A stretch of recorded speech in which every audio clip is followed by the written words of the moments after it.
Hello, dear student. How are you? I hope all of you are good and all of you are doing great. तो मैं आप सभी को आज पढ़ाने वाला हूं क्लास 12 माइक्रो इकोनॉमिक्स यानी बीएसटी अर्थशास्त्र का चैप्टर 2 जिसका नाम है economy and it's central problem यानी अर्थव्यवस्था और इसकी केंद्रीय समस्याएं।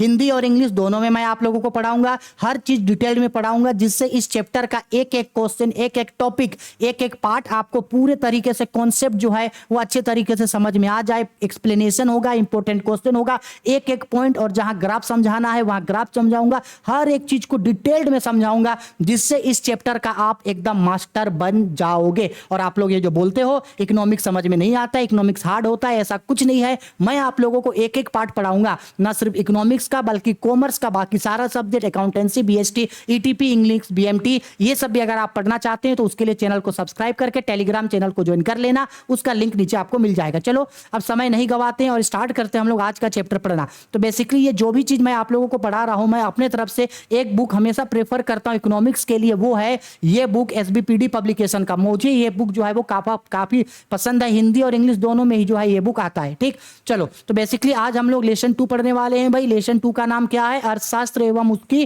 केंद्रीय समस्याएं यानी economy and it's central problem. अब सबसे पहले एक एक करके हम लोग ये डिस्कस करते हैं कि भाई इकोनॉमिक्स क्या होता है। पहले अर्थशास्त्र का मीनिंग पढ़ते हैं, इकोनॉमिक्स का मीनिंग और उसके कितने टाइप्स होते हैं और उसमें डिफरेंसेस। इसके बाद हम लोग आएंगे इकोनॉमी का सेंट्रल प्रॉब्लम क्या होता है, केंद्रीय समस्याएं क्या होता है, कितने टाइप्स का होता है, और ये सेंट्रल प्रॉब्लम आखिरकार अराइजेज यानी कि क्यों होता है, और प्रोडक्शन पॉसिबिलिटी कर्व क्या होता है। साथ ही साथ हिंदी और इंग्लिश दोनों में एक्सप्लेनेशन को पढ़ेंगे। ठीक, चलो समय नहीं गवाते हैं और सबसे पहले हम लोग ये जानते हैं कि भाई अर्थव्यवस्था क्या है। जैसे इससे पहले के वीडियो में भी मैंने आप लोगों को लेसन 1 में अर्थशास्त्र का मीनिंग समझाया था, सेम यहाँ पे पूछ रहा है अर्थव्यवस्था क्या है जिसका नाम होता है इकोनॉमी। तो बोला गया है कि इकोनॉमी क्या है। तो सिंपल सा बात है भाई कि कोई भी पर्सन अगर कोई ऐसा काम कर रहा है जिस काम के पीछे पैसा छुपा है, यानी कोई भी काम अगर कोई इंसान कर रहा है जिसका मोटिव पैसा कमाना है, पैसा कमा रहा है और पैसा को यूज कर रहा है, पैसा कमाना, पैसा को खर्च करना, पैसा को बचाना, पैसों से रिलेटेड जितने भी तरीके की क्रियाएं होती है,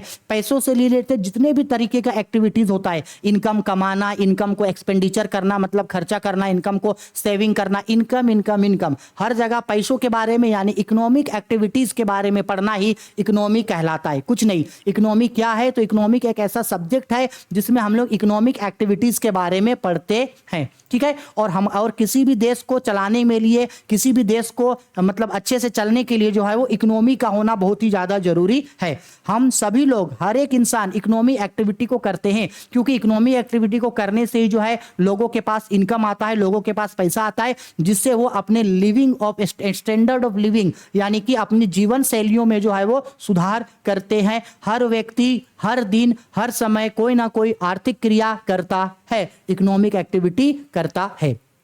हो गया। अब बात करते हैं ये जो हम लोगों का इंडिया का जो इकोनॉमिक सेक्टर है या किसी भी कंट्री का जो इकोनॉमिक सेक्टर होता है वो कितने टाइप का होता है। तो भाई इकोनॉमिक सेक्टर बेसिकली जो है वो 3 टाइप्स का होता है। याद रखना, इकोनॉमिक सेक्टर कितने टाइप का होता है? 3 टाइप का। कौन कौन? पहला, सबसे पहला होता है पूंजीवादी अर्थव्यवस्था जिसको बाजार अर्थव्यवस्था बोलते हैं। इंग्लिश में इसको बोला गया है कैपिटलिस्ट इकोनॉमी और मार्केट इकोनॉमी। ठीक है, अब बात करते हैं कि पूंजीवादी अर्थव्यवस्था यानी कि बाजार अर्थव्यवस्था यानी कैपिटलिस्ट इकोनॉमी या मार्केट इकोनॉमी क्या है। हम सिंपल बता रहे भाई, इकोनॉमी का एक ऐसा सेक्टर जिसका मालिक एक इंडिविजुअल पर्सन हो, अर्थव्यवस्था का एक ऐसा क्षेत्र जिसका व्यक्ति जो है एक व्यक्तिगत इकाई मालिक हो, एक इंडिविजुअल पर्सन जिसका मालिक एक प्राइवेट पर्सन होता है। एक ऐसा इकोनॉमी का सेक्टर जिसका ओनर एक प्राइवेट पर्सन होता है, इकोनॉमी का ऐसा सेक्टर जिसका ओनर एक इंडिविजुअल पर्सन होता है, गवर्नमेंट का कोई कंट्रोल नहीं होता है, उस इकोनॉमी को हम लोग बोलते हैं कैपिटलिस्ट इकोनॉमी या मार्केट इकोनॉमी, यानी जिसका मालिक एक अकेला व्यक्ति हो, एक अकेला व्यक्ति उस अर्थव्यवस्था को चलाता है और सरकार का उसमें कोई भी नियंत्रण नहीं होता। ठीक है, उसको बोलते हैं पूंजीवादी अर्थव्यवस्था, बाजार अर्थव्यवस्था यानी कैपिटलिस्ट इकोनॉमी या मार्केट इकोनॉमी। अब पॉइंट नंबर 2, समाजवादी अर्थव्यवस्था यानी नियंत्रित अर्थव्यवस्था यानी सोशलिस्ट इकोनॉमी या जिसको बोलते हैं कंट्रोल्ड इकोनॉमी, सोशलिस्ट इकोनॉमी या प्लेन्ड इकोनॉमी। इसका मतलब क्या हुआ? सिंपल, इकोनॉमी का एक ऐसा सेक्टर जिसको गवर्नमेंट चलाता है, इकोनॉमी का एक ऐसा सेक्टर जिसको चलाने का काम गवर्नमेंट यानी कि सरकार करता है, सरकार कंट्रोल करता है, सरकार ऑर्गेनाइज करता है, सरकार ही जो है पूरा तरह से जिस इकोनॉमी के सेक्टर को चलाता है उस सेक्टर को बोलते हैं सोशलिस्ट इकोनॉमी। ठीक, तीसरा मिक्स्ड इकोनॉमी। तो मिक्स्ड इकोनॉमी सिंपल है, ऐसा इकोनॉमी जिसमें प्राइवेट सेक्टर और पब्लिक सेक्टर दोनों है, मतलब प्राइवेट सेक्टर भी आता है और गवर्नमेंट भी आता है, दोनों आता है, ऐसे सेक्टर को बोलते हैं मिक्स्ड इकोनॉमिक सेक्टर। ठीक है, और मिक्स्ड इकोनॉमिक सेक्टर में डिसीजन कौन लेता है? क्योंकि सरकार भी आया, इसलिए डिसीजन जो है वो हमेशा ज्यादातर सरकार ही लेता है। अब क्वेश्चन में यह भी पूछा जा सकता है कि इंडियन इकोनॉमी किस तरीके का है, तो आपको याद रखना है कि इंडियन इकोनॉमी मिक्स्ड इकोनॉमी है, क्योंकि इंडिया में जहां कुछ और प्राइवेट सेक्टर भी काम करते हैं, जैसे जियो हो गया, रिलायंस हो गया, रतन टाटा हो गया, अडानी ग्रुप हो गया, और भी बहुत सारे प्राइवेट कंपनियां हैं, उसके साथ साथ जो है वो गवर्नमेंट भी काम करता है, दोनों मिलजुल के काम करता है। इसलिए भारत का यानी इंडिया का जो इकोनॉमी है वो मिक्स्ड इकोनॉमी है। भारत का अर्थव्यवस्था एक मिश्रित अर्थव्यवस्था होता है। आ गया तीनों का मतलब समझ में डिटेल्ड में। अब इसका देखो डिफिनेशन, सॉरी डिफरेंसेस, कि भाई इन तीनों में क्या क्या अंतर होता है। कभी कभी क्वेश्चन में जो है ना वो अंतर भी जो है आपसे टैली कर सकता है। ठीक है, एक मिनट रुक जाओ थोड़ा, हाँ थोड़ा हाइलाइटर ले लेते हैं एक। ठीक है चलो, कभी कभी क्या होता है भाई अर्थ डिफरेंस भी पूछ सकता है। तो देखो यहाँ पे पूंजीवादी अर्थव्यवस्था है, समाजवादी और मिश्रित अर्थव्यवस्था, जो अभी समझाएं सेम वही चीज है। तो पहले हिंदी में समझो, उसके बाद इंग्लिश में भी नीचे समझा रहे हैं इस चीज को। तो देखो भाई सबसे पहले है अंतर का आधार में अर्थ। तो दोनों का मतलब क्या बताएं? तो निजी का, पूंजी का मतलब क्या बताएं? जिसका मालिक एक निजी व्यक्ति हो, एक प्राइवेट पर्सन हो। तो बोला उत्पत्ति के साधनों पर निजी स्वामित्व होता है, निजी यानी एक व्यक्तिगत व्यक्ति होता है। और समाजवादी में जिसका मालिक कौन होता है? सरकार होता है, समाज होता है। देखो संचालन केंद्र संस्था द्वारा होता है, सरकार मालिक है। और मिक्स्ड जिसमें दोनों होता है, मिक्स्ड यानी जिसमें दोनों होता है, पूंजी और समाजवादी। ठीक है, व्यक्तिगत नियंत्रण, तो पूंजीवादी में एक व्यक्तिगत मालिक होगा, एक व्यक्ति मालिक होगा। निजी में, समाजवादी में जो है वो सरकार मालिक होगा। इसके बाद मिश्रित में जो है वो दोनों मालिक होता है। आया समझ में? इस तरीके से आप चाहे तो डिफरेंसेस को आगे पढ़ सकते हैं। ठीक, सेम इसी तरीके से जो है सेम ये है हम लोगों का comparison between capitalist, socialist and mixed economy. सबसे पहले देखो लिखे हैं कैपिटलिस्ट, इस कैपिटलिज्म, सोशलिज्म और मिक्स्ड। तो सिंपल बात है भाई, मीनिंग के बारे में बताएं तो कैपिटलिज्म में प्राइवेट ओनरशिप होता है, प्राइवेट पर्सन मालिक होता है। सोशलिज्म में सोशल ओनरशिप होता है यानी गवर्नमेंट होता है। मिक्स्ड में जिसमें दोनों होता है भाई, प्राइवेट भी होता है और स्टेट गवर्नमेंट या प्राइवेट सॉरी सेंट्रल गवर्नमेंट दोनों होता है। ठीक है, इंडिविजुअल फ्रीडम यानी कि कौन मालिक होता है? तो कैपिटलिस्ट में इंडिविजुअल एक पर्सन मालिक होता है, सोशलिज्म में एक पर्सन मालिक नहीं होता है, पूरे सरकार मालिक होता है। और मिक्स्ड में जो है वो दोनों होता है, दोनों जो होता है वो बराबर होता है। इसी तरीके से आप चाहे तो इसका डेफिनेशन को लिख करके रख सकते हैं, पढ़ लेना, आपको समझ में आ जाएगा। हाँ, और एक और चीज है भाई मोटिव। तो सिंपल बात है, कैपिटलिज्म का मेन मोटिव होता है प्रॉफिट कमाना। क्या कमाना? प्रॉफिट। सोशलिज्म का मेन मोटिव होता है सोशल वेलफेयर, समाज के लिए काम करना। और मिक्स्ड का मतलब होता है समाज के लिए भी काम करो और प्रॉफिट भी कमाओ। तो ये दोनों होता है, combination of social motive and profit motive दोनों। हो गया, बस खत्म हो गया। पढ़ लिए हम लोग अर्थव्यवस्था। अर्थव्यवस्था क्या होता है उसका अर्थ पढ़ लिए, अर्थव्यवस्था कितने प्रकार के होते हैं वो पढ़ लिए, और अर्थव्यवस्था के तीनों प्रकार का डिफरेंसेस को पढ़ लिए। यानी इकोनॉमी क्या होता है पढ़ लिए, इकोनॉमी के टाइप्स, 3 टाइप्स के इकोनॉमी होते हैं वो पढ़ लिए, और तीनों इकोनॉमी का डिफरेंस। हो गया, इकोनॉमी खत्म। अब हम लोग आते हैं सेंट्रल प्रॉब्लम में। कोई भी देश में जब इकोनॉमी चलता है तो उस इकोनॉमी में क्या क्या सेंट्रल प्रॉब्लम होता है। अच्छा, सेंट्रल प्रॉब्लम से पहले ये समझ लो कि किसी भी इकोनॉमी को चलाने के लिए पैसा चाहिए। भाई सिंपल बात है, इकोनॉमी चाहे छोटा हो या बड़ा, कैपिटलिज्म हो, सोशलिज्म हो या मिक्स्ड हो, समाजवादी हो, निजीवादी हो, या तो फिर पूंजीवाद हो, या तो फिर मिश्रित हो, सभी चीज को चलाने के लिए क्या चाहिए भाई? पैसा चाहिए। क्या चाहिए? पैसा। अच्छा, हमको एक बात बताओ, क्या किसी भी पर्सन के पास पैसा यानी कि साधन, किसी भी पर्सन के पास पैसा यानी कि साधन यानी कि रिसोर्सेस, साधन यानी कि रिसोर्सेस, क्या किसी भी पर्सन के पास जो रिसोर्सेस होता है वो लिमिटेड होता है कि अनलिमिटेड होता है? सर, रिसोर्सेस तो हमेशा लिमिटेड होता है।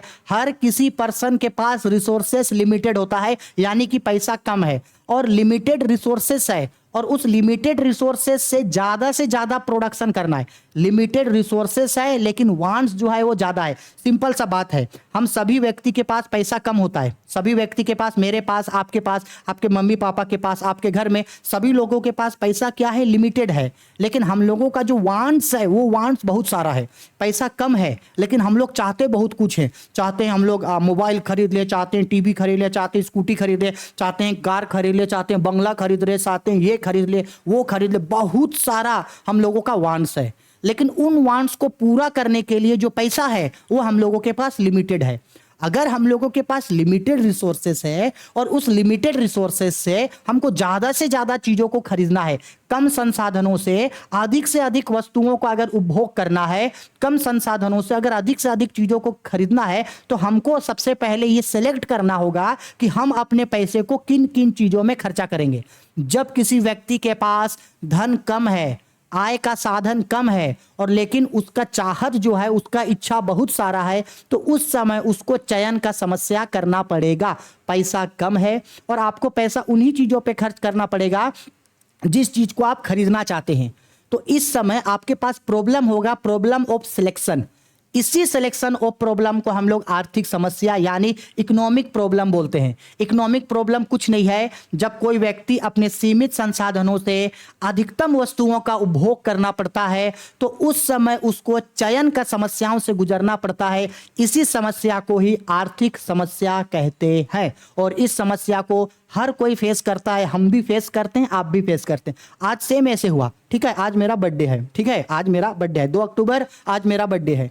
तो क्या हुआ, मेरे पास जो है वो पैसा थोड़ा सा अभी लिमिटेड है, पैसा थोड़ा सा कम है, क्योंकि बैंक में ईएमआई वगैरह करता है, फिर जहां ऑफलाइन क्लासेस पढ़ाते हैं वहां का रूम रेंट देना पड़ता है, तो पैसा मेरे पास लिमिटेड है। 2000 रुपया था फिलहाल मेरे पास अभी जेब में, और उसमें से 1500 रुपया रूम रेंट चला गया, वो जाता ही। इसके बाद बचा 500। अब ये 500 रुपया को हम भाई कहाँ खर्चा करेंगे, ठीक है। मेरी जैसे हाँ हमसे जो छोटे लोग या बड़े लोग हैं, वो लोग बोल रहे हैं कि भैया या तो फिर बाबू पार्टी नहीं देगा, तो उन लोगों को पार्टी देना है। अब पार्टी देने के लिए भी हमको अरेंजमेंट करना है, क्योंकि मेरे पास 500 है, और इस 500 रुपया को अब हम कहाँ कहाँ खर्च करेंगे। 500 का केक में कितना खर्च करेंगे, अगर 500 से किसी को समोसा खिलाएं तो कितना का समोसा होगा, मिक्सचर कितना का, बिस्किट कितना का, क्योंकि यही 500 है, मेरे पास और कोई एक्स्ट्रा पैसा नहीं है कि अचानक से कहीं पैसा निकलेगा। नहीं, साधन सीमित है, रिसोर्सेज सीमित है, यही 500 से हमको सब चीज का अरेंजमेंट करना पड़ेगा। तो यही 500 को हमको बहुत सारा आवश्यकताओं का पूर्ति करना है, तो उस समय जो समस्या होगा वही आर्थिक समस्या कहलाता है।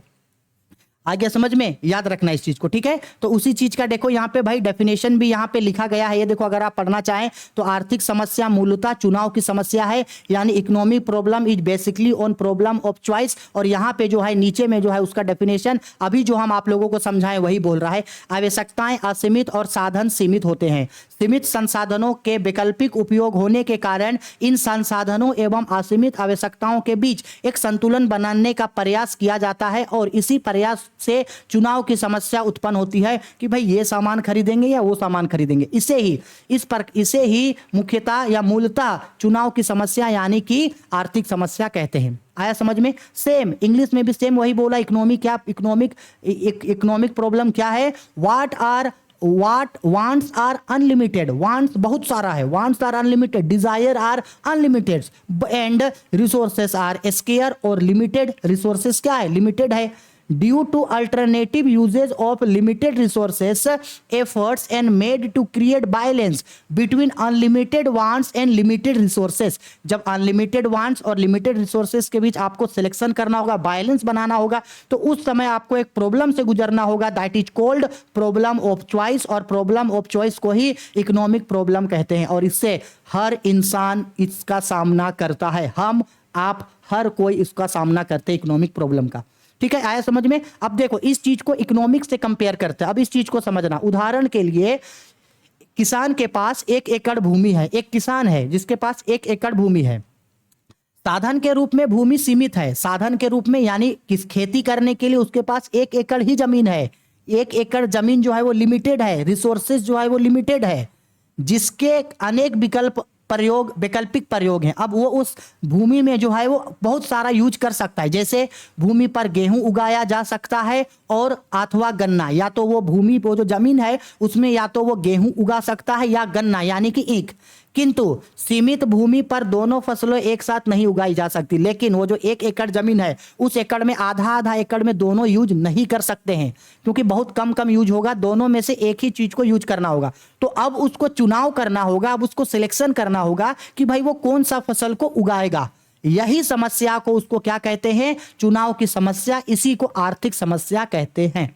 आया समझ में, ठीक है। अब देखो आर्थिक समस्या को यहां एक बैलेंस के थ्रू समझते। 3 डायग्राम इसको दिया गया है समझने के लिए इकोनॉमिक प्रॉब्लम को। देखो हिंदी वाले लोग हिंदी में नोट डाउन करना, इंग्लिश वाले लोग इंग्लिश में। और देखो वीडियो भले ही थोड़ा लंबा हो, हर चीज को समझा रहे इसलिए थोड़ा सा लंबा भी होगा तो एडजस्ट करना, ठीक है। देखो क्या बोला, आर्थिक समस्याएं क्यों उत्पन्न होती है, why does the economic problem arise, question में पूछता है इकोनॉमिक प्रॉब्लम क्यों अराइज होता है। तो इसका दो रीजन है, ध्यान से समझना। इसका सबसे पहले कितना रीजन है, दो। पहला तो असीमित आवश्यकताएं, आपके पास अनलिमिटेड वांट्स है, लेकिन उन वांट्स को पूरा करने के लिए जो साधन है वो सीमित है, लिमिटेड रिसोर्सेस है। तो यहां अल्टीमेटली क्या हो रहा है, वांट्स, डब्ल्यू मतलब वांट्स, जब आपका वांट्स अधिक है और आपको पूरा करने के लिए रिसोर्सेस कम है, यानी वांट्स ज्यादा है और रिसोर्सेस कम है, तो इस समय आपको किसका प्रॉब्लम करना होगा, प्रॉब्लम ऑफ चॉइस, यानी कि आपको चुनाव का समस्या करना होगा, चुनाव का समस्या। और यही समस्या से जो है आर्थिक समस्या का जन्म होता है, यानी इसी से ही जो है वो इकोनॉमिक प्रॉब्लम क्या होता है, स्टार्ट होता है। आ गया समझ में, आया समझ में, इसी को डायग्राम को अच्छे तरीके से लिख लेना। चलो इकोनॉमिक प्रॉब्लम भी पढ़ लिए, अब आते हैं, ये तो इकोनॉमिक प्रॉब्लम था, आर्थिक प्रॉब्लम था, आर्थिक समस्या था। अब बात करते हैं कि एक इकोनॉमी का सेंट्रल प्रॉब्लम क्या है। ये सेंट्रल प्रॉब्लम नहीं है, सेंट्रल प्रॉब्लम यानी सबसे मेन प्रॉब्लम है जिससे हर इकोनॉमी को गुजरना पड़ता है, वो ये है central problem of an economy. ध्यान से समझना, इस चीज को ध्यान से याद रखना। क्वेश्चन में पूछता है अर्थव्यवस्था की केंद्रीय समस्याओं को बताइए और ये बताइए कि ये क्यों उत्पन्न होती है। आपको पूछेगा what are the central problem of an economy and why does problem is organ, ये स्टार्ट आखिरकार अराइजेज, ये आखिरकार स्टार्ट क्यों होता है। तो सिंपल बात है, इसको आप लोग चाहे तो इसका मीनिंग को नोट डाउन कर सकते हैं, ठीक है। हिंदी वाले लोग, इंग्लिश वाले लोग भी चाहे तो इसको सेम इस चीज को जो है वो नोट डाउन कर सकते हैं। इंग्लिश वाले लोग, हम समझा रहे हैं कि economic problem, central problem of economy क्या है। तीन सेंट्रल प्रॉब्लम ऑफ इकोनॉमी होता है, अर्थव्यवस्था की केंद्रीय समस्याएं, central problem of an economy, mainly तीन मौलिक समस्याएं होती है। There are three basic central problem of economy. अब कौन कौन सेंट्रल प्रॉब्लम है इकोनॉमी का, याद रखना। सबसे पहला सेंट्रल प्रॉब्लम है क्या उत्पाद करे, व्हाट टू प्रोड्यूस। सबसे पहला क्या उत्पाद करे, व्हाट टू प्रोड्यूस। दूसरा उत्पाद कैसे किया जाए, यानी कैसे उत्पाद करे, how to produce. What to produce, क्या उत्पाद करे, हाउ टू प्रोड्यूस, कैसे उत्पाद करे। और तीसरा किसके लिए उत्पाद किया जाए, हुम टू प्रोड्यूस। याद रखना, तीन central problem of economy, there are three central problem of economy, what to produce, how to produce, whom to produce. क्या उत्पादन करे, कैसे उत्पादन करे और किसके लिए उत्पादन करे। अब क्या उत्पादन करे इस चीज को समझना। ये जो यहां पे क्या उत्पादन करे बोल रहा है, यानी व्हाट टू प्रोड्यूस, ये देखो ये क्या उत्पादन करे, व्हाट टू प्रोड्यूस। तो सबसे पहले आपको सोचना होगा कि आप प्रोडक्शन किस चीज का करोगे, यानी किस चीज का प्रोडक्शन करोगे। बहुत सारे चीज मार्केट में है, किस चीज का प्रोडक्शन करोगे, तो आपको तय करना होगा कि किस चीज का प्रोडक्शन करे। अच्छा, जब आप तय कर लिए कि किस चीज का प्रोडक्शन करे, उसके बाद आपको तय करना होगा प्रोडक्शन के लिए आप कौन सा तरीका अपनाओगे, हाउ टू प्रोड्यूस। दो तरीके का प्रोडक्शन होता है, एक होता है हम लोगों का ये श्रमिक प्रधान और एक होता है हम लोगों का मशीन प्रधान, अभी समझाएंगे, ठीक है। और तीसरा होता है कि किसके लिए प्रोडक्शन करें, क्योंकि समाज में तीन तरीके के लोग होते हैं, उच्च स्तर, मध्य स्तर, निम्न स्तर। तो किसके लिए प्रोड्यूस करें, अमीर लोगों के लिए प्रोड्यूस करें, मिडिल क्लास के लोगों के लिए प्रोड्यूस करें कि गरीब लोगों के लिए प्रोड्यूस करें, ठीक है। तीन problem, what to produce, how to produce, whom to produce. क्या उत्पाद करे, कैसे उत्पादन करे, किसके लिए करे। अब इसको एक एक करके समझते हैं और सबसे पहले इसको समझते हैं कि क्या उत्पाद करे में क्या आएगा। देखो इस ड्राइंग को समझो, अच्छा से समझना जी ड्राइंग को, ठीक है। क्या लिख रहा है ड्राइंग में, क्या उत्पाद किया जाए, what to produce. What to produce यानी प्रॉब्लम ऑफ चॉइस, आपको चॉइस करना होगा। आपके पास तीन ऑप्शन है, देखो ये है ऑप्शन ए, ये है आपके पास ऑप्शन बी और ये है ऑप्शन सी। कई ऑप्शन है आपके पास कि भाई किस चीज का प्रोडक्शन करना है आपको, कई ऑप्शन है। देखो ऑप्शन ए पे बोल रहा है उपभोग वस्तु यानी कि कंज्यूम गुड्स, वैसे गुड्स का यूज करें जिसको हम लोग कंज्यूम करते हैं, जैसे कि मान लो कपड़ा हो गया, गेहूं हो गया, खाने पीने का सामान, इसका प्रोड्यूस करें। या तो फिर हम लोग पूंजीगत वस्तु यानी कैपिटल वस्तु, जैसे कि कैपिटल गुड्स, जैसे कि मशीन हो गया, इक्विपमेंट हो गया, ट्रैक्टर हो गया, गाड़ी हो गया, ठीक है, कंप्यूटर हो गया, ये सब चीज का प्रोडक्शन करे। या देखो ऑप्शन बी, ये रहा ऑप्शन बी। ऑप्शन बी पे बोल रहा है private goods, private goods use करे, भाई किसी के लिए घर बनवा दे, किसी के लिए स्कूटी, किसी के लिए फैक्ट्री बनवा दे, प्राइवेट गुड्स, या तो फिर सार्वजनिक गुड्स यानी कि सार्वजनिक वस्तु यानी कि पब्लिक गुड्स, जैसे स्कूल बनवा दे, अस्पताल बनवा दे, पार्क बनवा दे, सड़क बनवा दे। या देखो तीसरा ऑप्शन भी है हम लोगों के पास साइड में, आवश्यक वस्तुएं जो हम लोगों के लिए बहुत जरूरी है, जैसे रोटी, कपड़ा, मकान, आवश्यक वस्तुएं, नेसेसरी गुड्स बनाए। या तो फिर विलासिता की वस्तुएं, लग्जरी गुड्स बनाए, जैसे कि कार, कपड़ा, आभूषण, बहुत सारा आपके पास जो है ये होगा।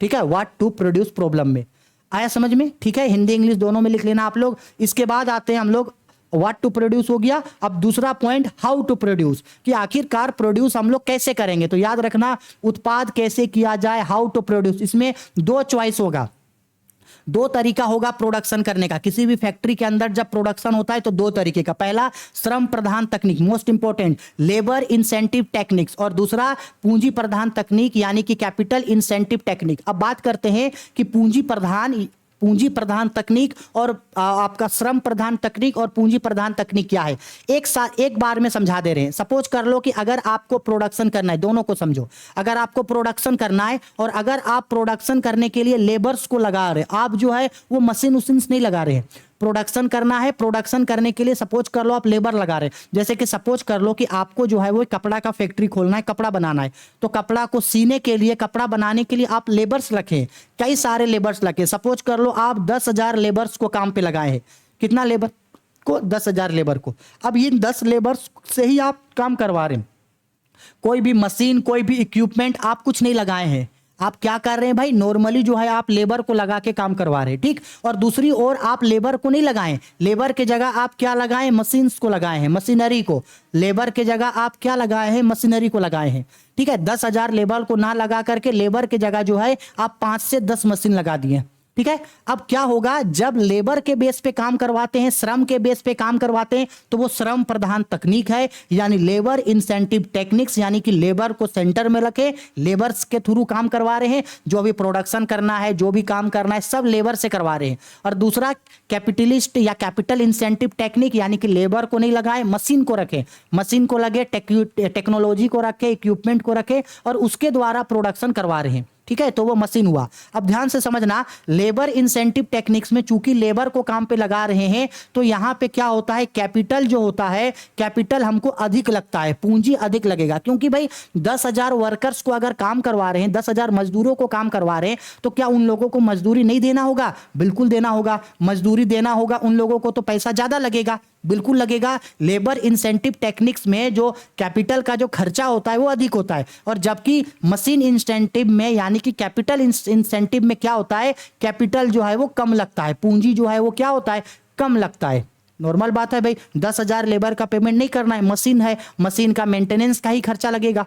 आ रही है बात समझ में? इस तरह से जो है इसको याद रखना, लेबर इंसेंटिव मतलब लेबर को सेंटर पे रखे, कैपिटलिस्ट कैपिटल इंसेंटिव यानी कि मशीन को सेंटर पे रखे। लेबर इंसेंटिव में कैपिटल का खर्चा अधिक होता है, कैपिटल इंसेंटिव में कैपिटल का खर्चा जो है वो कम होता है। ठीक है, तो दो ऑप्शन होता है प्रोडक्शन करने का, या तो लेबर इंसेंटिव टेक्निक यानी श्रम प्रधान तकनीक, या तो फिर कैपिटल इंसेंटिव टेक्निक यानी कि पूंजी प्रधान तकनीक। ठीक, अब आते हैं तीसरा आता है हुम टू प्रोड्यूस, यानी किसके लिए प्रोड्यूस करे। अब भाई किसके लिए प्रोड्यूस करे को यहां पे समझाया है, प्रॉब्लम ऑफ डिस्ट्रीब्यूशन, यानी किसके लिए करे। ठीक है, पर्सनल डिस्ट्रीब्यूशन करे या फंक्शनल डिस्ट्रीब्यूशन, इसको नॉर्मली याद रखना ना भाई, किसके लिए प्रोड्यूस करे, अमीर लोगों के लिए प्रोड्यूस करे, मिडिल क्लास के लोगों के लिए प्रोड्यूस करे, कि गरीब लोगों के लिए प्रोड्यूस करे। तो प्रोडक्शन करते हुए आपको देख के भी चलना है कि किस चीज का प्रोडक्शन जो है हम लोग करेंगे। आया समझ में? तो हो गया, पढ़ लिया हम लोग। क्या पढ़ लिए? Central problem of economy. क्या होता है सेंट्रल प्रॉब्लम ऑफ इकोनॉमी? 3 होता है, क्या उत्पाद करे, व्हाट टू प्रोड्यूस, कैसे उत्पाद करे, हाउ टू प्रोड्यूस, किसके लिए उत्पाद करे, हुम टू प्रोड्यूस। और तीनों ही चीज को जो है हम आप लोगों को ड्राइंग के थ्रू समझा दिए, नोट्स में आप इसी तरीके से इसको नोट डाउन कर सकते हो। आप सबसे इंपॉर्टेंट चीज बात करते हैं, उत्पादन संभावना वक्र, प्रोडक्शन पॉसिबिलिटी कर्व क्या होता है, अच्छा से समझना। प्रोडक्शन पॉसिबिलिटी कर्व, उत्पादन संभावना वक्र क्या है। देखो यहां पे इस बॉक्स के अंदर वाला पॉइंट को पढ़ो, हालांकि आप पूरा लिख सकते हो लेकिन बॉक्स के अंदर वाला पढ़ो। क्या बोला? उत्पादन संभावना वक्र वस्तुओं एवं सेवाओं के ऐसे सभी संयोगों को प्रदर्शित करता है जिन्होंने अर्थव्यवस्था में उपलब्ध संसाधनों एवं तकनीकी ज्ञान के साथ उत्पादित किया जा सकता है। समझ में नहीं आया ना? देखो यहां समझाते, यहां देखो सेम्युलेशन क्या बोल रहे हैं इसके बारे में, बोल रहे हैं सेम्युलेशन अर्थ उत्पादन संभावना वक्र वह वक्र है जो दो वस्तुओं या सेवाओं के उन सभी संयोगों को प्रकट करती है जिनका अधिकतम उत्पादन एक अर्थव्यवस्था के लिए दिए हुए संसाधनों तथा तकनीकों द्वारा साधनों के पूर्ण रोजगार की स्थिति में संभव है। सिंपल समझना, अगर मान लो कि कोई एक फैक्ट्री है जिसके पास रिसोर्सेस साधन, उत्पादन का साधन यानी कि कैपिटल, लेबर, मशीन, ये सब लिमिटेड है, ठीक है, और वो दो तरीके के वस्तुओं का उत्पादन करता है। तो जैसे जैसे वो एक वस्तु का उत्पादन को बढ़ाएगा दूसरे वस्तु के उत्पादन में कमी करना ही पड़ेगा, क्योंकि अगर एक वस्तु का उत्पादन को वो बढ़ा रहा है तो सारा पूंजी सारा लेबर उसी में लगा रहा है, तो दूसरा में तो पूंजी और लेबर कम हो गया। तो अगर एक वस्तु का उत्पादन को बढ़ाएगा तो दूसरे वस्तु का उत्पादन में क्या करना होगा, कमी करना होगा। इसी चीज को बोलते हैं उत्पादन संभावना वक्र। और उत्पादन संभावना वक्र क्या है, दो अलग अलग वस्तुओं के संयोगों को बताता है, दो वस्तुओं और सेवाओं के उत्पादन के अलग अलग संयोगों को बताता है। इसको अभी हम एक ग्राफ के थ्रू आप लोगों को समझाएंगे। इंग्लिश में देख लो भाई, प्रोडक्शन पॉसिबिलिटी कर्व क्या होता है, तो बोल रहा है यहां पे Production possibility curve is based on the analysis that factors of productions are limited but goods to be produced are unlimited। इस कंडीशन पे ये होगा, बोल रहा है बॉक्स के अंदर production possibility curve of an economy show all possible combination of goods and services which can be produced in the economy with available resources and technological non how. Simple सा बात है भाई, हम एक डायग्राम के through आपको अभी समझा रहे हैं, इस चीज को एकदम अच्छा से समझना। अच्छा सपोज कर लो, हम आपको बोल रहे हैं सपोज कर लो कि एक फैक्ट्री है, अगर इसके पास 100 रुपया है, कितना रुपया है, 100 रुपया, 100 रुपया इसके पास कॉस्ट है, किसी चीज का उत्पादन करने के लिए 100 रुपया का इसके पास लागत है। अब ये सपोज कर लो 100 रुपया से दो चीजों का उत्पादन करता है, गुड्स ए और गुड्स बी। अब सपोज कर लो कि गुड्स ए के लिए 50 रुपया खर्च करता है तो गुड्स बी के लिए भी 50 रुपया खर्च करेगा, क्योंकि उसके पास रिसोर्सेज 100 है, सिर्फ 100 है, ज्यादा खर्चा नहीं कर सकता है। अब सपोज कर लो कि वो प्रोडक्शन ए का प्रोडक्शन को बढ़ाना चाहता है, सपोज कर लो कि प्रोडक्शन ए को कर दिया 60, तो प्रोडक्शन बी का कितना करना होगा, 40, क्योंकि 100 ही है। वैसे ही अगर ए को कर दिया 70 तो बी को करना होगा 30, ए को कर दिया 80 तो बी को करना होगा 20। समझ में आ रहा है? तो जैसे क्या बोल रहा है, प्रोडक्शन ए का आउटपुट क्या हो रहा है, बढ़ रहा है, वस्तु ए का उत्पादन बढ़ रहा है, प्रोडक्शन बढ़ रहा है, तो बी का प्रोडक्शन क्या हो रहा है, कम हो रहा है। इसी चीज को बोलते हैं प्रोडक्शन पॉसिबिलिटी कर्व। इसी चीज को हम लोग एक डायग्राम थ्रू दिखाते हैं। आया समझ में? चलो देखो अब इसको समझो, इसको अच्छा से समझना। प्रोडक्शन पॉसिबिलिटी कर्व समझा दे रहे हैं क्या होता है, ध्यान से समझना। ये यहां पे बोल रहा है कि हम लोगों के पास ऑप्शन है A B C D E. समझाते हैं, दो वस्तुओं का उत्पादन हो रहा है, एक हो रहा है गेहूं और दूसरा है मशीन। सपोज कर लो, देखो गेहूं का उत्पादन 0 था तो मशीन 50 था। अब देखो गेहूं का उत्पादन बढ़ रहा है, गेहूं 1 हुआ, गेहूं बढ़ रहा है तो मशीन का उत्पादन देखो घट रहा है। गेहूं 2 हो गया तो ये 35 हो गया, गेहूं 3 हो गया तो ये 20 हो गया, ये 4 हो गया तो ये 0। देखो एक प्रोडक्शन बढ़ रहा है तो दूसरा प्रोडक्शन घट रहा है। समझ में आ रहा है? अब इसी चीज को जो है एक डायग्राम के थ्रू दिखाते हैं, और बहुत इंपॉर्टेंट है डायग्राम अच्छा से समझना, क्योंकि डायग्राम के बेस पे कई क्वेश्चन जो है वो टैली करेंगे एमसीक्यूज में भी। आप सपोज कर लो इसको हम लोग एक डायग्राम के थ्रू रिप्रेजेंट करते हैं, इस तरीके से हम लोग इसको एक क्या करते हैं, एक डायग्राम के थ्रू रिप्रेजेंट करने का कोशिश करते हैं। ये हो गया 0, ये हो गया एक्स एक्सिस और ये हो गया वाई। ठीक है, मूल बिंदु एक्स अक्ष वाई अक्ष। सपोज कर लो नीचे जो वाई है हम लोग यहाँ पे दिखा रहे हैं गेहूं को। किसको दिखा रहे हैं भाई, हम लोग यहाँ पे गेहूं को। ठीक है, और गेहूं का प्रोडक्शन टन में है, तो ये 0 हो गया, ये 1 हो गया, ये 2 हो गया, ये 3 हो गया, ये 4। सपोज 1 2 3 4। और यहाँ जो हम लोग वाई अक्ष है इसमें हम लोग दिखा रहे हैं मशीन को। मशीन है तो सपोज कर लो ये 50 तक गया है, 5-5 का डिफरेंस लेते, सपोज 5 10 15 20 25 30 35 40 45 और 50। सपोज कर लो ये 5 है, ये 10 है, ये 15 है, ये 20 है, ये 25 है, ये 30 है, ये 35 है, ये 40 है, ये 45 और सबसे लास्ट में 50। 5-5 का डिफरेंस लेके हम लोग इसको क्या किए, बना दिए। समझ में आया? अब इसी चीज को हम लोग जो है एक डायग्राम में दिखाएंगे। अब ध्यान से समझना, इस चीज को समझना। सबसे पहला पॉइंट में यहां पे देखो क्या बोल रहा है, गेहूं कितना था, 0, तो उस समय मशीन कितना था 50। तो चलो 0 और 50 के यहाँ एक डॉट डालो, तो देखो भाई ये 0 है यहाँ, और देखो ये 0 है यहाँ, और ऊपर देखो ये 50 है, तो एक डॉट देखो मेरा यहाँ लगा। इसके बाद दूसरा क्या बोल रहा है, दूसरा 1 है, देखो ना यहाँ दूसरा बोल रहा है गेहूं कितना है 1, तो भाई ये मशीन कितना है 45, तो 1 और 45 को मिलाओ। तो आओ मिलाते हैं 1 और 45 को, देखो ये यहाँ पे 1 है और 1 के ठीक सीधा और 45 के बगल में, देखो लगभग ये यहाँ। इसके बाद 2 और 35 है, तो ये देखो 2 है, 2 और 35 मेरा अगर थोड़ा ऊपर नीचे होगा मैनेज कर लेना। इसके बाद 3 है, 3 और क्या है 3 और 20 है, तो ये 3 है, और ये देखो 3 और ये मेरा 20। इसके बाद 1 और 2 0 है, 4 और 0 है, तो देखो 4 और 0। अब इसी चीज को 50 से लेके नीचे ये जो डॉट है इसको हम लोग आपस में क्या करेंगे, मिला देंगे इस तरीके से। ठीक है, रुको जी, थोड़ा सा टेढ़ा भाग गया। इस तरीके से हम लोग क्या करेंगे, इसको मिला देंगे। इसी ग्राफ को बोलते हैं उत्पादन संभावना वक्र, प्रोडक्शन पॉसिबिलिटी कर्व, यानी कि पीपीसी, उत्पादन संभावना वक्र। इसी चीज को चाहे तो इस तरीके से डायग्राम से मिला सकते हैं। ये डॉट डॉट डॉट करके ये एक था ना, इधर इसको लाएंगे इसे, थोड़ा सा मैनेज करना, मेरा सीधा नहीं आ रहा है, आप लोग बनाओगे तो सीधा आएगा। इसके बाद ये 35 था, तो 35 से यहाँ इसके सीधा में यहाँ आएगा। वैसे सेम ये 20 था, तो 20 से यहाँ पे डॉट, सेम इसके सीधा में यहाँ पे 3 आएगा। इसी को बोला जाता है पीपीसी। ये ए को बता रहा है, ये बी को बता रहा है, ये सी को बता रहा है, ये डी को, और ये बता रहा है ई को। अलग अलग संभावनाओं को बता रहा है। समझ में आया? यही होता है प्रोडक्शन पॉसिबिलिटी कर्व। अब इंपॉर्टेंट चीज, प्रोडक्शन पॉसिबिलिटी कर्व से रिलेटेड एमसीक्यूज पूछेगा। एमसीक्यूज समझा दे रहे। सबसे पहला विशेषता, प्रोडक्शन पॉसिबिलिटी कर्व मूल बिंदु, सबसे पहले प्रोडक्शन पॉसिबिलिटी कर्व कैसे गिरता है, तो प्रोडक्शन, इसका ढलान देखो, प्रोडक्शन पॉसिबिलिटी कर्व जो है वो लेफ्ट से राइट की ओर आता है, याद रखना। लेफ्ट से किधर जाता है, राइट की ओर, डाउनवर्ड। उदासीनता, ये उत्पादन संभावना वक्र उत्पादन संभावना वक्र दाएं से बाएं नीचे की ओर आती है, दाएं से बाएं, याद रखना, लेफ्ट टू राइट, दाएं से बाएं, पहला विशेषता है। और दूसरा विशेषता होता है इसका मूल बिंदु की ओर नतोदर होता है। क्या होता है, नतोदर। नतोदर मतलब झुका हुआ होता है। देखो ये मूल बिंदु मेरा 0 है, देखो 0 की ओर ये झुका हुआ है, तो ये होता है नतोदर। क्या होता है ये भाई, नतोदर। नतोदर का मतलब होता है हम लोगों का कॉन्वेक्स। नतोदर का मतलब क्या होता है, कॉनकेव, सॉरी। नतोदर का मतलब होता है कॉनकेव या कॉन्वेक्स, कुछ ऐसा ही होता है, याद रखना। ये एमसीक्यू में पूछेगा।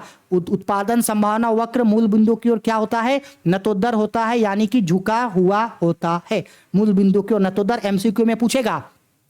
उत्पादन संभावना वक्र, प्रोडक्शन पॉसिबिलिटी कर्व मूल बिंदु यानी ओरिजिन की तरफ क्या होता है, तो लेफ्ट से राइट आता है, दाएं से बाएं की ओर। और दूसरा, उत्पादन संभावना वक्र मूल बिंदु की ओर नतोदर होता है, यानी production possibility curve is convex to the origin. इसको याद रखना, कॉन्वेक्स मतलब झुका हुआ। अभी जो ऊपर ड्राइंग बताए है ना भाई, ये होता है कॉन्वेक्स, मतलब ये जो ग्राफ बनाए हैं, ये जो इस तरीके से झुका हुआ है, ये कहलाता है कॉन्वेक्स, कॉनकेव या कॉन्वेक। आया समझ में? याद रखना एमसीक्यू में। अच्छा, भूल जाओगे तो कैसे याद रहेगा, हिंदी में ऐसे याद रखना। क्या बोला है, उत्पादन। देखो लास्ट में कहां एंड हुआ, ना पे, उत्पादन, ना में, तो ना से याद रखना नतोदर, नहीं भूलोगे। हो गया? चलो अब ये चीज को समझ गए, अब हम लोग आगे बढ़ते हैं। उत्पादन संभावना वक्र समझ में आ गया ना? चलो अब उत्पादन संभावना वक्र की मान्यताएं, कि भाई प्रोडक्शन पॉसिबिलिटी कर्व जो है वो कब लागू होगा। हमेशा तो ये लागू नहीं होगा, हमेशा तो ऐसा नहीं ना होगा कि भाई प्रोडक्शन करने के लिए एक का प्रोडक्शन को बढ़ाओ तो एक का प्रोडक्शन को घटाओ, नहीं, हमेशा ये प्रॉब्लम नहीं होगा। तो भाई उत्पादन संभावना वक्र कब लागू होगा, इसका मान्यता क्या है। सबसे पहला, उत्पादन के साधने स्थिर एवं सीमित मात्रा में हो, fixed and limited quantity of the factors of production. Assumptions पढ़ रहे हैं, एजम्पशंस ऑफ पीपीसी। पहला कंडीशन है उत्पादन के साधनों की स्थिर एवं सीमित मात्रा। उत्पादन के साधन यानी कि भूमि, भवन, पूंजी, श्रम, यानी कि land, building, capital, labour, material, ये सब जो है वो फिक्स रहे, उसको आप चेंज मत करना। सपोज कर लो कि प्रोडक्शन बढ़ाना है तो आप कैपिटल बढ़ा दिए, सपोज कर लो प्रोडक्शन बढ़ाना है, लेबर बढ़ा दिए, प्रोडक्शन बढ़ना है तो सपोज कर लो फैक्ट्री बढ़ा दिए, तो इसमें आप क्या कर रहे हैं, जो रिसोर्सेस है उसको बढ़ा रहे हैं तो भाई प्रोडक्शन पॉसिबिलिटी कर्व तो बढ़ेगा ही नहीं। ठीक है, तो ये पहला कंडीशन है, रिसोर्सेस जो है वो फिक्स रहना चाहिए। दूसरा, उपलब्ध संसाधनों का पूर्ण एवं कुशलतम उपयोग, fully and efficient utilization of available resources, जो भी रिसोर्सेस अवेलेबल है उसको पूरा तरह से यूज करना है। तीसरा, स्थिर तकनीक, कांस्टेंट टेक्नोलॉजी, टेक्नोलॉजी में बदलाव नहीं होना चाहिए। दो वस्तुएं, टू गुड्स, सिंपल सा बात है, प्रोडक्शन पॉसिबिलिटी कर्व तभी बनेगा जब दो वस्तु है तभी तो प्रॉब्लम ऑफ चॉइस होगा, दो वस्तु है तभी तो आर्थिक समस्या होगा, चुनाव का समस्या होगा। ठीक है, इंग्लिश में सेम इसी चीज को लिखे हैं भाई, fixed and limited quantity of factor of production होना चाहिए, fully and efficient utilization of available resources होना चाहिए, कांस्टेंट टेक्नोलॉजी होना चाहिए और टू गुड्स होना चाहिए। ठीक है, हिंदी इंग्लिश जिसमें अच्छा लगे आप लिख सकते हो। क्लियर है, समझ में आ गया। इसी चीज को बोला गया है। अब वो उत्पादन संभावना वक्र का जो रीजन है स्लोप डाउन का, ये देखो वो दो रीजन है, इसको लिख लेना। इसको हम एमसीक्यू जब पढ़ाएंगे तब उस समय आपको ये चीज को हम एक्सप्लेन कर देंगे वहां। ठीक है, इसके बाद लास्ट पॉइंट, इसके बाद बस एंड होने वाला है। इस टॉपिक में एक और चीज पढ़ना था, अवसर लागत यानी अपॉर्चुनिटी कॉस्ट क्या होता है। तो सिंपल सा बात है भाई, अवसर लागत यानी कि अपॉर्चुनिटी कॉस्ट का मतलब है कि अगर आप दो तरीके के गुड्स का प्रोडक्शन करना चाहते हैं तो आपके पास ये ऑप्शन होता है कि इस गुड्स के प्रोडक्शन को छोड़ के इस गुड्स के प्रोडक्शन को बढ़ाओ। तो एक गुड्स के प्रोडक्शन को छोड़ के यानी एक गुड्स को सेक्रीफाइस करके दूसरा गुड्स के लिए जो अपॉर्चुनिटी बनता है, दूसरे गुड्स का जो आप प्रोडक्शन करते हो, ये जो अवसर बन रहा है इसी को बोला जाता है अवसर लागत। दो तरीके के गुड्स का प्रोडक्शन करना है, दोनों का कॉस्ट लगेगा, गुड्स ए गुड्स बी। सपोज कर लो गुड्स ए का प्रोडक्शन को आप छोड़ रहे हैं, तो गुड्स ए का प्रोडक्शन को छोड़ रहे हैं तो गुड्स ए का जो कॉस्ट है वो कॉस्ट किसके लिए अपॉर्चुनिटी बना देगा, बी के लिए अपॉर्चुनिटी बना देगा। तो इसी को कहते हैं अवसर लागत। आई मेरी बात समझ में। इसी को बोला, देखो क्या बोला गया है, किसी साधन की अवसर लागत से अभिप्राय उसके लिए दूसरे सर्वश्रेष्ठ वैकल्पिक मूल्य से है। Opportunity cost refer to value of factor in its next best और सेकंड बेस्ट अल्टरनेटिव यूज, उसका दूसरा यूज या दूसरा गुड्स का प्रोडक्शन। समझ में आया। सेम इसी चीज को देखो इंग्लिश में भी यहाँ पे समझाया गया है भाई, अपॉर्चुनिटी कॉस्ट होता है, अभी जो समझाएं सेम वही चीज है। इसका मीनिंग आप लिख सकते हो। अगर क्वेश्चन में 1 नंबर का क्वेश्चन में अगर पूछा कि व्हाट इज अपॉर्चुनिटी कॉस्ट तो इसको लिख देना। आ गई बात समझ में। ठीक है, इसके बाद अपॉर्चुनिटी कॉस्ट को ये देखो यहाँ पे ड्राइंग के थ्रू जो है समझाए गए हैं। हम लोगों के पास साधन क्या है, निश्चित मात्रा में है, रिसोर्सेज क्या है, हम लोगों के पास लिमिटेड है, और हम लोगों के पास ऑप्शन है, दो ऑप्शन है, या तो हम लोग गेहूं को उगाएं या तो फिर मशीन, या तो गेहूं को उगाएं या तो फिर किसको उगाएं, मशीन को। आप सपोज कर लो कि हम लोग जो है ऑप्शन है, गेहूं को उगाने में 5 लाख रुपए लगेगा, मशीन को उगाने मशीन के लिए 4 लाख रुपए लगेगा। सपोज कर लो हम मशीन को छोड़ दिए, मशीन को छोड़ करके गेहूं उगाएं, ठीक है, तो मशीन का भी 4 लाख रुपया किसको खर्चा किए, गेहूं उगाने में खर्चा किए। तो मशीन के लिए जो है वो गेहूं के लिए जो है ये 4 लाख रुपया का अवसर बना कहां से, मशीन से। आया समझ में, यही चीज है। आई मेरी बात समझ में। ठीक है, इसी चीज को ड्राइंग से समझाए हैं। बस इतना ही तो था इस चैप्टर में, मेन चीज पढ़ना। ठीक है, अर्थशास्त्र क्या होता है पढ़ लिए, अर्थशास्त्र कितने तरीके का होता है, 3 तरीके का, तीनों का डिफरेंसेस पढ़े। आर्थिक समस्या यानी कि इकोनॉमिक प्रॉब्लम क्या है, क्यों अराइज होता है ये पढ़े। फिर सेंट्रल प्रॉब्लम ऑफ इकोनॉमी पढ़े, सेंट्रल प्रॉब्लम ऑफ इकोनॉमी क्या क्या होता है वो पढ़े और उसका कारण क्या है वो पढ़े। फिर पढ़े प्रोडक्शन पॉसिबिलिटी कर्व यानी उत्पादन संभावना वक्र क्या है, और उत्पादन संभावना वक्र का ग्राफ पढ़े। और साथ ही साथ ये पढ़े कि उत्पादन संभावना वक्र जो होता है वो मूल बिंदु की ओर नतोदर होता है, क्यों होता है वो भी पढ़े। और साथ ही साथ जो है वो दाएं से बाएं की ओर आता है, क्यों आता है वो भी पढ़े। अपॉर्चुनिटी कॉस्ट क्या होता है वो पढ़े, और अपॉर्चुनिटी कॉस्ट कैसे क्रिएट होता है वो पढ़े। हर चीज तो पढ़ लिए। अब जो भी चीज पढ़े उसका जो है वो क्विक रिवीजन है, आप इसका स्क्रीनशॉट चाहे तो ले सकते हैं। जो भी चीज अभी हम लोग पीछे पढ़े हर चीज को यहाँ पॉइंट आउट करके बताया गया है, हर एक चीज को, तो आप इसका स्क्रीनशॉट लेकर के उसको रिवीजन कर सकते हो या इसी तरीके से शॉर्ट नोट्स बना सकते हो। ठीक है, और डरना नहीं, इसका पीडीएफ हम टेलीग्राम चैनल पे आप लोगों को दे देंगे। ठीक है, इसके बाद ये रहा भाई हम लोगों का हिंदी में भी, देखो हिंदी में भी जो है वो त्वरित अध्ययन है। ठीक है, इसका स्क्रीनशॉट ले लो। इसके बाद इसका एक और पार्ट है, ये रहा। ठीक है, 2 पार्ट है इसका, ये पहले स्क्रीनशॉट लो इसका और इसका।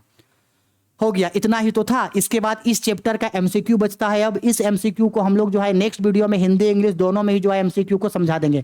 मोस्ट इंपॉर्टेंट चीज, अगर आपको किसी भी चीज का पीडीएफ चाहिए, किसी भी चीज का नोट चाहिए, तो दो ऑप्शन है। पहला, Rahul commerce academy Telegram channel को ज्वाइन कर लेना। दूसरा, क्लास 12 के स्टूडेंट्स के लिए जो है एक प्राइवेट ग्रुप बनाए हैं जिसमें सिर्फ क्लास 12 के स्टूडेंट हैं, उस ग्रुप को ज्वाइन कर लेना, जिसमें हम आप लोगों को इंपॉर्टेंट पीडीएफ, इंपॉर्टेंट नोट्स, कोई भी क्वेश्चन अगर आपको पूछना है तो आप हमको वहां पे फोटो भेज सकते हैं। ऑलरेडी बहुत सारे स्टूडेंट एक दूसरे का हेल्प कर रहे हैं, तो अगर आप चाहें तो वहां जुड़ सकते हैं। उसका लिंक भी जो है वो नीचे डिस्क्रिप्शन में आप लोगों को या नीचे कमेंट बॉक्स पे आप लोगों को मिल जाएगा। ठीक है, वीडियो पसंद आई है तो लाइक करो, शेयर करो, ज्यादा से ज्यादा कमेंट करो, अपने ज्यादा से ज्यादा दोस्तों के बीच इन्हें जरूर पहुंचा दीजिएगा।